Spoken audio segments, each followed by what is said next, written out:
ವಿಷಯ ರಾಜ್ಯದ ಗ್ರಾಮ ಪಂಚಾಯಿತಿಗಳಲ್ಲಿ ಖಾಲಿ ಇರತಕ್ಕಂಥ ಕರ ವಸೂಲಿಗಾರರು, clerk cum data entry operator ಹಾಗೂ ವಾಟರ್ ಆಪರೇಟರ್ ಮತ್ತು ಸ್ವಚ್ಛತಾಗಾರ ಹುದ್ದೆಗಳಿಗೆ ನೇಮಕಾತಿ ಮಾಡುವ ಕುರಿತು ಅಂತ ಕೊಟ್ಟಿದ್ದಾರೆ.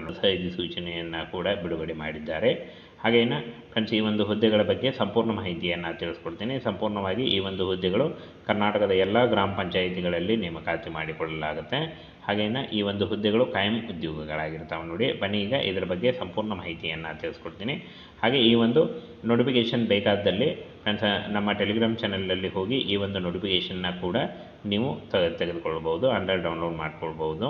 PUC ಮತ್ತು 7ನೇ ತರಗತಿ ಪಾಸಾದಂಥ ಅಭ್ಯರ್ಥಿಗಳಿಗೆ ಗ್ರಾಮ ಪಂಚಾಯಿತಿಗಳಿಂದ ನೇಮಕಾತಿ ಹೊಸ ಅಧಿಸೂಚನೆ ಆಗಿರುತ್ತೆ.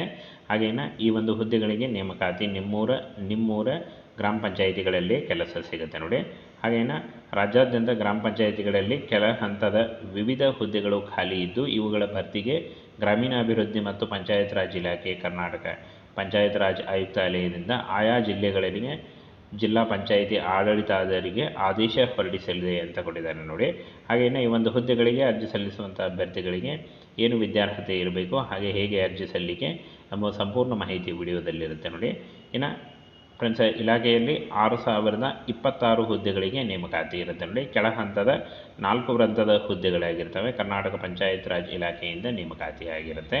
ಇನ್ನು ಈ ಒಂದು ಹುದ್ದೆಗಳು ನೋಡಿ, ಬಿಲ್ ಕಲೆಕ್ಟರ್ ಹಾಗೂ ಕ್ಲರ್ಕ್ ಕಮ್ ಡಾಟಾ ಎಂಟ್ರಿ ಉದ್ಯೋಗಗಳು, ಹಾಗೆ ಇಲ್ಲಿ ನೋಡಿ ವಾಟರ್ ಆಪರೇಟರ್ ಮತ್ತು ಸ್ವಚ್ಛತಾಗಾರರು, ಇಷ್ಟೊಂದು ಹುದ್ದೆಗಳಿದ್ದಾವೆ ನೋಡಿ. ಈ ಒಂದು ಹುದ್ದೆಗಳಿಗೆ ಆಯ್ಕೆ ಮಾಡಿಕೊಂಡು ನೀವು ಅರ್ಜಿಗಳನ್ನು ಸಲ್ಲಿಸಬಹುದಾಗಿರುತ್ತೆ. ಹಾಗೆ 18,000ದಿಂದ 30,000ವರೆಗೆ ಪರ್ ಮಂತ್ ಸ್ಯಾಲ್ರಿ ಆಗಿರುತ್ತೆ ನೋಡಿ. ಇದು ಜಾಸ್ತಿ ಕೂಡ ಆಗ್ತಾ ಹೋಗುತ್ತೆ.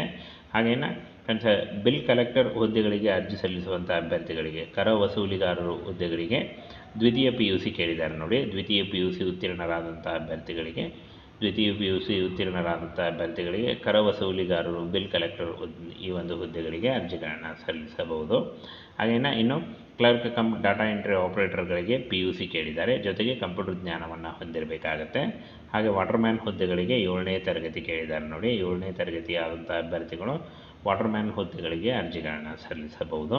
ಇನ್ನು ಸ್ವಚ್ಛತೆಗಾರರು ಹುದ್ದೆಗಳಿಗೆ ಯಾವುದೇ ವಿದ್ಯಾರ್ಹತೆ ಕಡ್ಡಾಯವಲ್ಲ ಅಂತ ಹೇಳಿದ್ದಾರೆ ನೋಡಿ. 7ನೇ ತರಗತಿ ಅಥವಾ ನೀವು ಯಾವುದೇ ರೀತಿಯ ಒಂದು ಎಜುಕೇಷನ್ ಇಲ್ಲದೇ ಇದ್ದರೂ ಕೂಡ ಈ ಒಂದು ಸ್ವಚ್ಛತಾಗಾರ ಹುದ್ದೆಗಳಿಗೆ ಅರ್ಜಿಗಳನ್ನು ಸಲ್ಲಿಸಬಹುದು.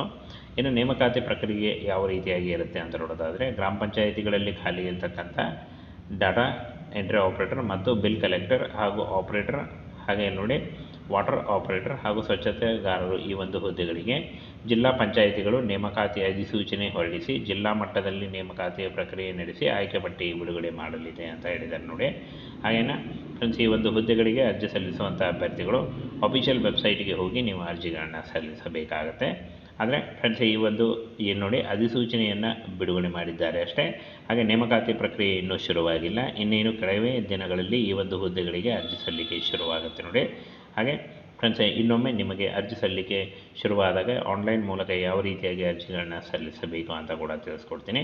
ಹಾಗೇನು 18ರಿಂದ 30 ವರ್ಷದ ಒಳಗಿನವರು ಅರ್ಜಿಗಳನ್ನು ಸಲ್ಲಿಸಬಹುದು. OBC ಅಭ್ಯರ್ಥಿಗಳಿಗೆ 3 ವರ್ಷ ಮತ್ತು SC/ST ಅಭ್ಯರ್ಥಿಗಳಿಗೆ 5 ವರ್ಷಗಳ ವಯೋಮಿತಿ ಸಡಿಲಿಕೆ ಕೂಡ ಇರುತ್ತೆ ನೋಡಿ. ಹಾಗೆ ಕರ್ನಾಟಕದ ಎಲ್ಲ ಗ್ರಾಮ ಪಂಚಾಯಿತಿಗಳಲ್ಲಿ ಈ ಒಂದು ಕರ ವಸೂಲಿಗಾರರ cum data entry operator, clerk ಹಾಗೂ ವಾಟರ್ ಆಪರೇಟರ್ ಮತ್ತು ಸ್ವಚ್ಛತಾಗಾರ ಹುದ್ದೆಗಳಿಗೆ ಅರ್ಜಿಗಳನ್ನು ಸಲ್ಲಿಸಬಹುದಾಗಿರುತ್ತೆ. ಇನ್ನೇನು ಕೆಲವೇ ದಿನಗಳಲ್ಲಿ ಈ ಒಂದು ಹುದ್ದೆಗಳಿಗೆ ಅರ್ಜಿ ಸಲ್ಲಿಕೆ ಶುರುವಾಗುತ್ತೆ ನೋಡಿ.